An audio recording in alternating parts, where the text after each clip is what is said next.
Ketiga Before ini berdirinya sejak kapan? Dan sejak kapan sudah memulai bisnis ini? Oke, jadi Gabufira ini berdiri sejak Februari tahun 2000. Jadi kami sudah 25 tahun. Saya merintis semenjak Februari tahun 2000. Pertama ini tempatnya untuk tempat saat ini itu disewa atau milik tanah sendiri? Nah, hasil olahan atau hasil kerja saya dengan membuat merek dagang Gabufira di dunia batik, ini saya tabung pelan-pelan. Selama beberapa puluh tahun, alhamdulillah saya bisa mempunyai 4 ruko. Ruko pertama ada di Jalan Basudewo sana. Ruko kedua juga ada di Jalan Basudewo di rumah saya. Ruko ketiga di sebelah ini ada Gabufira. Ini ruko keempat. Semua itu saya beli dan saya tidak menyewa di orang lain. Saya belinya dari mana? Dari hasil usaha pengelola usaha batik. Kalian di sini tuh rekrut sendiri atau mungkin mereka daftar kemari karena pembukaan karyawan? Ya, jadi saya karyawan, saya rekrut sendiri, tapi tidak asal rekrut. Saya kerjasama dengan Dinas Tenaga Kerja dulu. Nah, saya digandeng sama Tenaga Kerja Provinsi Lampung untuk apa? Menerima pemagang seperti saya sebutkan tadi, orang-orang yang belum punya pekerjaan, ada lulusan SMK, sarjana yang masih nganggur, ini dikasih pelatihan. Nah, dari situlah saya merekrut. Putri itu punya sendiri atau sewa? Mesin kasir, oh bukan edisi, yang untuk scan. Nah, ya alhamdulillah gedung aja bisa saya beli, apalagi komputer. Nah, jawabannya itu aja, dibikin sendiri, ya. Oke. Pengelolaan manajemen SDM-nya bagaimana? Struktur organisasi digunakan di perusahaan ini seperti apa? Dalam pengelolaan manajemennya, karyawan saya bagi, ada tugas masing-masing, ada jabatan masing-masing. Di sini ada bagian konten, ada bagian perpajakan, kemudian ada pemasaran, ya, ada bagian digital marketing, terus ada legal, ya, bagian terima kayak ada mau kunjungan seperti Mbak Lili ini bagian umum, ada, semua kita bagi, ya, dan semua itu saya lihat sesuai dengan kapasitasnya. Saya yang berhak, saya punya otoritas, oh ini cocoknya di sini dan seterusnya. Itu ya. Jadi saya tata, ya. Saya ada struktur organisasi, di situ jelas. Ada di sini ada jabatan kepala seksi, ada staf, ada pelaksana dan sebagainya. Dan tetap kita atur. Walaupun saya sipil perorangan, tapi manajemennya saya kendalikan seperti perusahaan besar. Karena saya dulu pernah menjadi pegawai, saya tahu cara mengatur perusahaan itu begini. Sehingga ini saya adopsi, saya pakai untuk di tempat usaha saya. Sehingga mereka sudah punya tugas masing-masing. Saya ingin bertanya, Bapak ini kan membangun bisnis ini sudah dari sejak dulu ya, apalagi dari tahun 2000. Itu pun untuk bertahan di tahun 2025 ini nggak mudah, dan saya yakin. Apa sih Pak, bagaimana cara Bapak promosi ke masyarakat batik Gabufira yang terkenal dengan batik Lampung? Dan orang-orang masyarakat ini kan mengakunya batik itu dari Jawa, gitu, bukan dari Lampung. Mohon tolong dijelaskan bagaimana Bapak mempromosikan batik Gabufira kepada masyarakat Lampung. Jadi saya promosinya dulu dari pintu ke pintu, kata Edit. Nah, ada lagu kan dari pintu ke pintu. Nah, saya dulu sebelum punya karyawan, saya berjalan sendiri keliling ke pasar-pasar tradisional. Saya mengenalkan. Nah, sebelum saya jualan batik, saya harus belajar dulu budaya Lampung. Walaupun saya orang Jawa, tapi saya harus belajar. Karena pada saat tahun 2000 saya melihat batik-batik yang tanda kutip mereka mengatakan itu batik khas Lampung, tetapi isinya masih banyak ornamen-ornamen Jawa. Ya, kita tidak bisa memungkiri memang kiblatnya batik itu di Jawa. Saya juga melihat dari Jawa. Tetapi semenjak tahun 2000 itulah saya coba membuat ornamen-ornamen yang benar-benar khas Lampung. Pintu saya dulu masuk pertama itu di dekat Unila Museum. Itu pintu saya masuk. Masukan itu apa? Untuk belajar budaya Lampung. Akhirnya saya buat desain sampai hari ini. Jadi desain saya pernah dipakai Presiden 6, Pak SBY 6, apalagi zamannya Pak Sarudin, ya, dipakai oleh pejabat-pejabat. Sampai hari ini pun Batik Gabufira ada di 15 kabupaten kota, sudah menyebar. Bagaimana caranya? Pertama kita harus jujur dengan usaha kita, ya, jujur. Jangan membohongi. Contohnya ini batik printing dibilang batik tulis, ya. Nah, jangan. Kita harus jujur dengan bisnis kita. Apapun yang kita lakukan, ya itu jangan sampai mencederai pelanggan. Dan pelanggan supaya tidak kecewa. Itu. Jadi kita tetap. Kemudian bagaimana supaya pelanggan Gabufira itu senang? Setiap 2 bulan itu saya selalu mengeluarkan 3 desain batik. Semua batik di Gabufira 95% saya yang merancang. Saya orang konten, tapi saya belajar budaya, belajar seni. Jadi saya mau desain semua itu, boleh katakan 95% dari awalnya Gabufira tumbuh itu saya yang rancang. Sehingga saya tahu. Dan itulah saya kenapa harus belajar budaya, supaya saya tidak salah dalam penerapan budaya. Ya, ada sekitar 9 pepadun, ada sekitar 7 saya batik. Itu kita harus belajar bagaimana mengimplementasikan di desain nanti di baju. Itu yang utamanya. Ya, yang berikutnya bagaimana dengan supaya batik Gabufira dikenal, ya kita promosi. Ya, kalau kalian ingin lihat Gabufira, Senin sampai Jumat saya itu ada live selling di Shopee. Itu jadwalnya sehari 2 kali, 3 kali.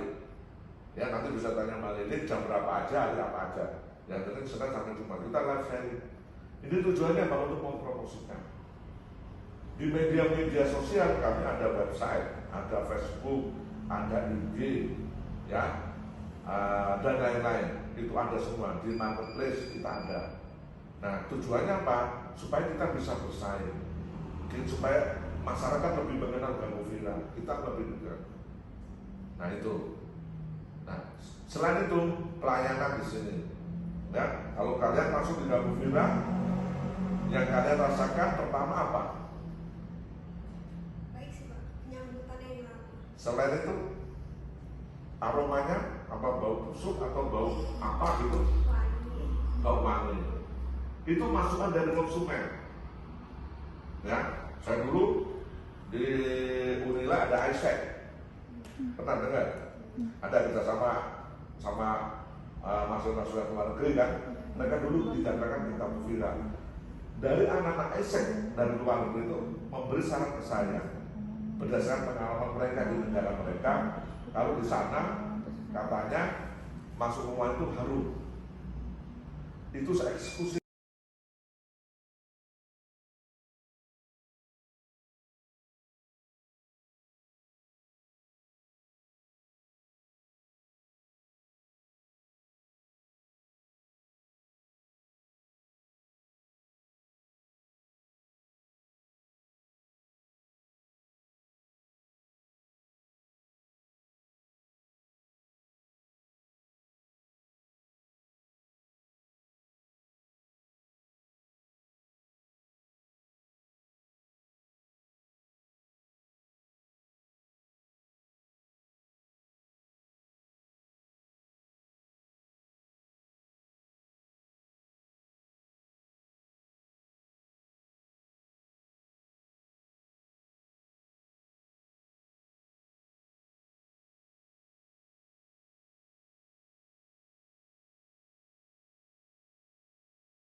kemudian kita ada AC, kita lengkapi supaya orang lalu nggak gerah.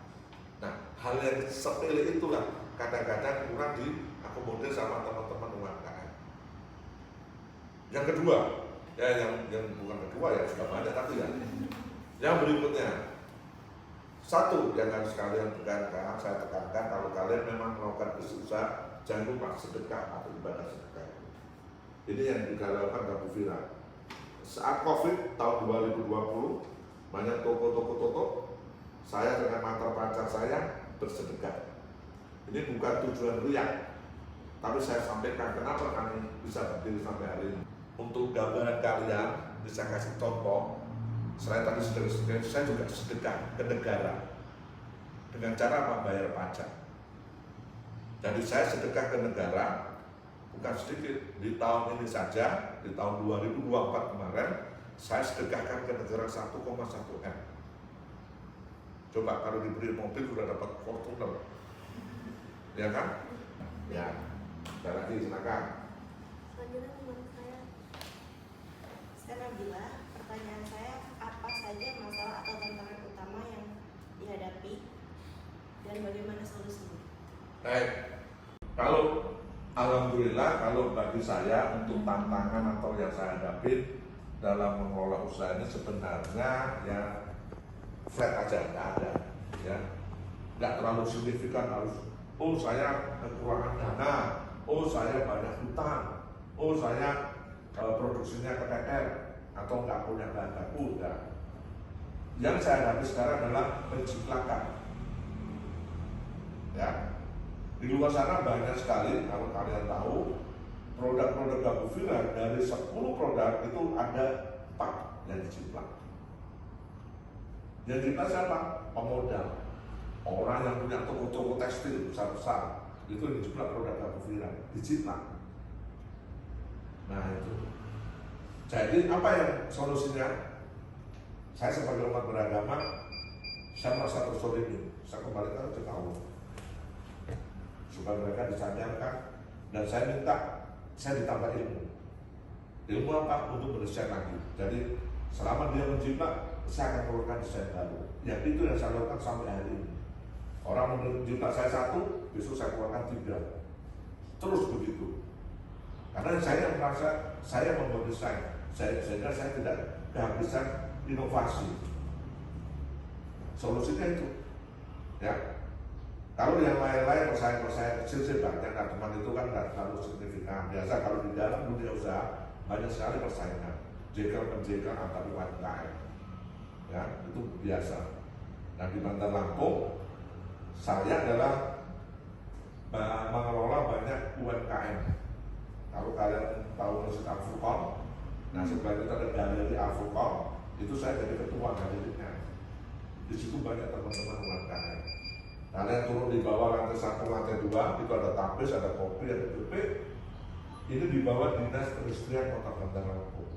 Karena di gedung milik saya yang membina mereka. Jadi mereka di sini gratis. Sekali lagi inilah ibadah saya. Saya gratiskan. Tenaga kerja saya yang bayar, listrik saya yang bayar. Mereka yang titip barang, setiap bulan kita bayar. Dan nggak bakalan ada yang namanya nunggak, itu saya nggak boleh. Kalau sekarang terjual 100, jadi bayar 100, nggak bisa dicicil 50 dulu, nanti bulan depan 50 lagi enggak. Kalau dapat 100. Nah itu yang saya lakukan, sehingga Pak ini untuk mengurangi persaingan-persaingan tidak sehat. Dan inilah ilmu ini saya ajarkan ke teman-teman UMKM. Ya teman-teman UMKM di bawah itu kalau ditolak dengan Al-Furqan sekitar 100-an ada. Dan mereka bergabung dengan saya dan kasih tempat gratis, dan mereka saya kasih ilmu seperti ilmu apa pembukuan, perpajakan. Karena tahun 2023 saya relawan pajak, sehingga saya punya kepedulian dengan teman-teman UMKM supaya mereka ngerti pajak, melek pajak, tidak takut pajak. Nah, ini yang saya lakukan. Sehingga apa? Ini untuk menghindari persaingan-persaingan atau orang berpikiran jelek dengan Gabus Viral. Nah itu caranya.